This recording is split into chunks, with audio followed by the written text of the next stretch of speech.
সংসদত সফল গৌৰৱ গগৈ সমষ্টিত কিমান সফল গৌৰৱক লৈ কিমান সন্তুষ্ট কলিয়াবৰবাসী কোট খৰচ গৌৰৱৰ সাংসদ পুঁজি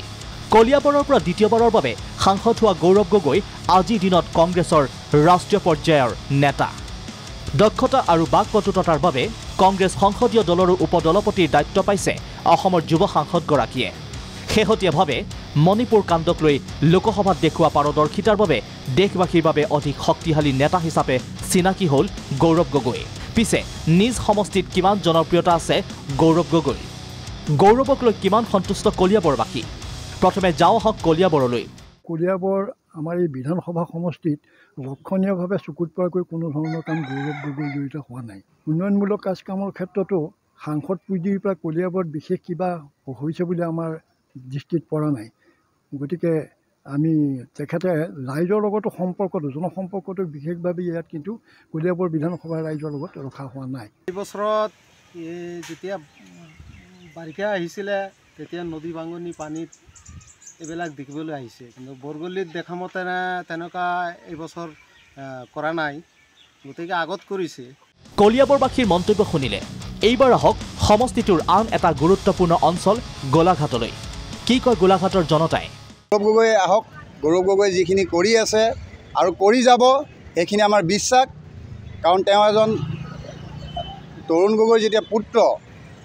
তেওঁৰ তৰুণ গগৈ পুত্ৰ হৈ যিখিনি কাম কৰিব লাগে তাতকৈ অধিক কাম কৰিছে কলিয়াবৰ লোকসভা সমষ্টিৰ প্ৰতিখন চাহ বাগিচাত তেওঁ স্বাস্থ্যৰ প্ৰতি লক্ষ্য ৰাখি একোখনকৈ এম্বুলেঞ্চ দিয়াৰ তেওঁ কৰিছে ব্যৱস্থা কৰিছে আৰু অলৰেডি তেওঁ পাইছে প্ৰতিখন চাহ বাগিচাই পাইছে আৰু তেওঁৰ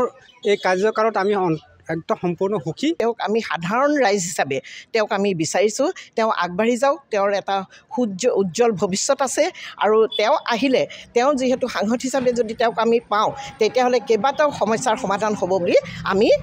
বিশ্বাস কৰিছোঁ বা ভাবিছোঁ কলিয়াবৰ সমষ্টিৰ ভিতৰত কংগ্ৰেছৰ অন্যতম শক্তিশালী স্থিতি আছে বটদ্ৰৱাত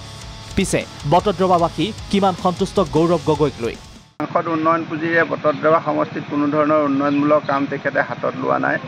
তেখেতৰ কথাৰ যি মানে ফুলজাৰি সেই ফুলজাৰি আমি শুনিছোঁ গৌৰৱ গগৈয়ে আমাৰ বটদ্ৰৱা থান তথা বটদ্ৰৱা উন্নয়নৰ কাৰণে কিবা কাম কৰিছে বুলি মোৰ চকুত পৰা নাই তেওঁ যদি কেতিয়াবা আহিছে সেইটো নাজানো তেওঁ দলীয় কৰ্মীসকলক হয়তো লগভাগ কৰিব পাৰে সেইটো আমি নাজানো কিন্তু বটদ্ৰৱা থান সত্ৰত তেখেতে একো ধৰণৰ উন্নয়নৰ কাম কৰা নাই এয়া আছিল কলিয়াবৰ সমষ্টিবাসীৰ প্ৰতিক্ৰিয়া পিছে সাংসদ পুঁজি কিমান পাইছিল গৌৰৱ গগৈয়ে কেন্দ্ৰীয় কাৰ্যসূচী আৰু ৰূপায়ণ বিভাগৰ তথ্য অনুসৰি বিগত 3 বছৰত গৌৰৱ গগৈৰ সাংসদ পুঁজি কেন্দ্ৰৰ মুকলি 21 কোটি 50 লাখ টকা গগৈৰ অনুমোদন 14 কোটি 20 লাখ খৰচ নহল 7 কোটি 30 লাখ টকা ইয়াৰ ভিতৰত 2020-21 বৰ্ষ কেন্দ্ৰৰ মুকলি 2.5 কোটি সাংসদৰ খৰচ শূন্য 2021-22 বৰ্ষ কেন্দ্ৰৰ মুকলি 7 কোটি সাংসদৰ খৰচ 4 কোটি 90 লাখ